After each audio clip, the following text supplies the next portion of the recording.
Thank you, Ceann Comhairle Taoiseach. Workers and families continue to be fleeced by a cost of living crisis that's out of control.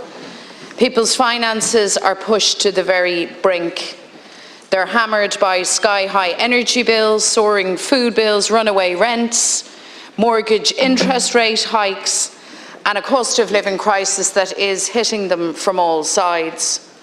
Almost a quarter of household gas customers found themselves in arrears in the first 3 months of this year, and as energy credits run out, the number in electricity arrears is increasing again. And just so as we're clear about the scale of what's happening, that means 160,399 domestic customers in gas arrears and 199,790 domestic electricity arrears. It's an absolutely staggering situation.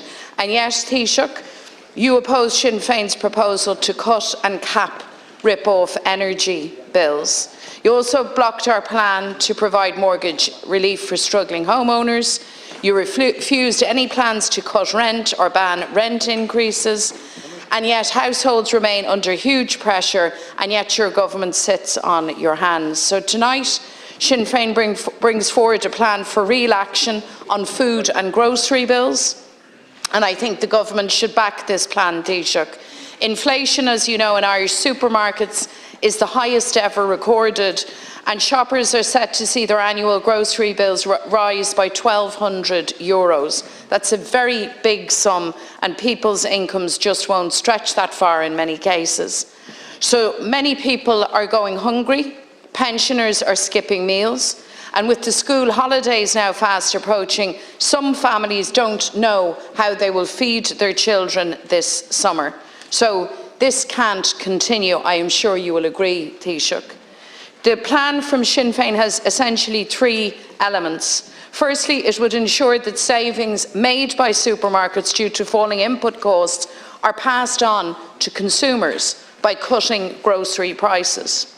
Secondly, it would instruct the Competition and Consumer Protection Commission to investigate possible price gouging in the sector. And crucially, it would allow for an increase in social welfare and pension rates to protect people from food poverty. And these measures would make a real difference, Taoiseach, in the here and now for people, because you can't expect people to wait 5 months until the budget for relief. Kicking the can down the road, turning a blind eye to the huge pressure people are under is not an option. So I'm asking that you take action to shield households from this latest hit in the cost of living storm. Time and again we've brought forward measures, and every time, Taoiseach, you've turned your face against them. You've rejected every solution that has been offered up. A Taoiseach tá Billy Fuinneamh agus custas bia ordathe de ibrithe agus de chawlí tá géir céim ann ó héibh custas marachtála, cad atá an rialtas a déanamh, ní féidir le daoine fanna chuig bhí don bhoséid tá cabhair ag tasailt uhu anois. So there is an immediacy in all of this, Taoiseach, as I'm sure you will agree.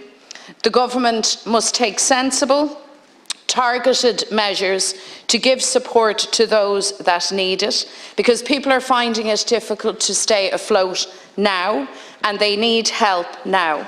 So my questions to you, Taoiseach, are these. Firstly, will you back Sinn Féin's plan to cut food costs that will come before the House this evening? And what else, Taoiseach, do you propose to do to help families weather the storm of this cost of living crisis? And I make specific reference again to the hundreds of thousands of households that now find themselves in gas and electricity arrears. Thank you, Deputy McDonald. Taoiseach, please. Thanks, Deputy. Just at the outset, on behalf of the Government, I want to acknowledge that we are facing a cost of living crisis. We've seen inflation reach very high levels in the last year or so. Thankfully, inflation is now slowing down, but that's not the same as prices falling. Prices remain very high. And a lot of people and a lot of families are struggling with those bills, and everyone in government understands that. And as I often say, when it comes to any household bill, there are 3 elements to it. There's how much you get paid, how much you get to keep after tax, and how far the money goes. And government is helping with all of those aspects. So if you take pay, for example, we had an increase in the national minimum wage this year, which is above the rate of inflation for this year. And most people on low pay will get the knock-on increase that those on the lowest pay get. We also have a public sector pay deal, and there will be a further pay deal, I imagine, negotiated before the end of the year. So that's the pay element, pay increasing. The second element is people being able to keep more of what they earn. The rent tax credit is an example of that. Nearly 200,000 people have claimed that credit. Many more can, worth about €1,000 to a couple, €2,000 if you claim it over the 2 years. And that is helping people with the cost of living. And of course, a reduction in income tax as well, worth about €800 a year to somebody on the average income, 1,600 to a couple, and your party, as you know, opposed that. And we're helping as well with reducing the cost of living, reduction in the cost of childcare, a very significant one, for example, at the start of this year, reductions in the cost of public transport, reductions in the cost of school transport, reductions in the cost of buying medicines. All of those things have been done in the past couple of months and are pure examples of what the government is doing to help people with the cost of living. And it hasn't stopped there.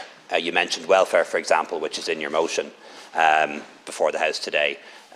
We had a €200 welfare payment to pensioners and people in receipt of weekly payments. That was paid last week, only last week, and that will help people with their bills and their arrears. And it doesn't stop there. In June, for example, there'll be an extra €100 for every child in the country, and that's not means tested, because we acknowledge that middle-income families are struggling with the cost of living too.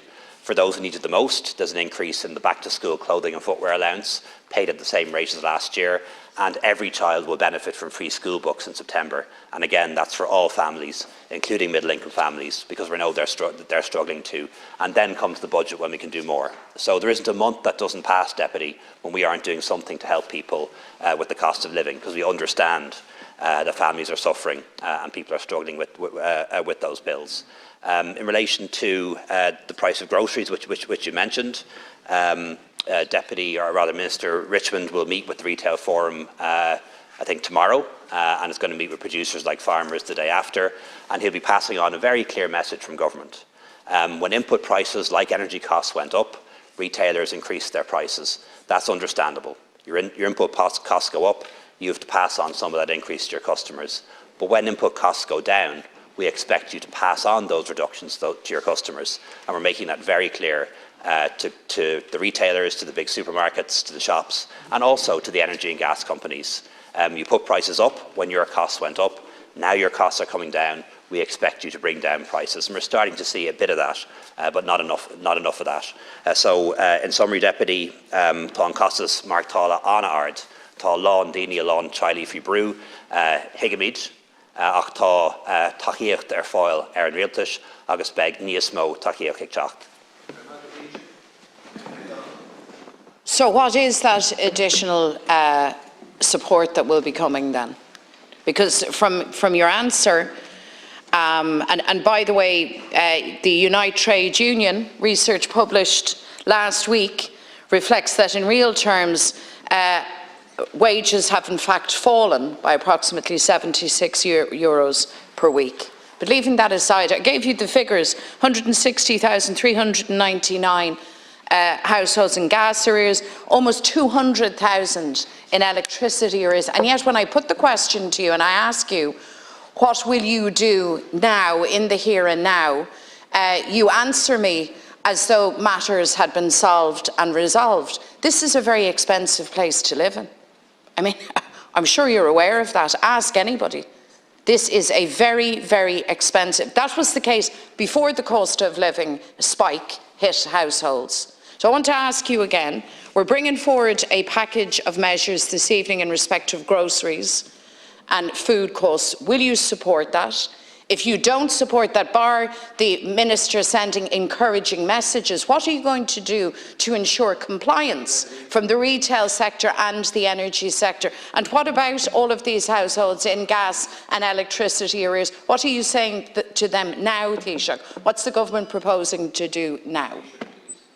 Deputies, as I said earlier, perhaps I didn't say earlier, we're not going to oppose the motion that you've put down this week. We don't agree with all of it, but we think there are some things that are in it that we're doing already and can be done. There are other suggestions that are worthy of consideration. So while we won't be agreeing to everything you propose, we won't be opposing the motion in the round in the House, because a lot of it is being done already and a lot of it can be done in future. And I mentioned the fact that just last week, €200 was paid to pensioners and people in receipt of weekly social welfare payments to help them with bills like electricity and gas. A further payment to help families coming in only a few weeks' time. You're correct to say, as is Unite the Trade Union, that real incomes fell last year. That is, prices rose faster than incomes did.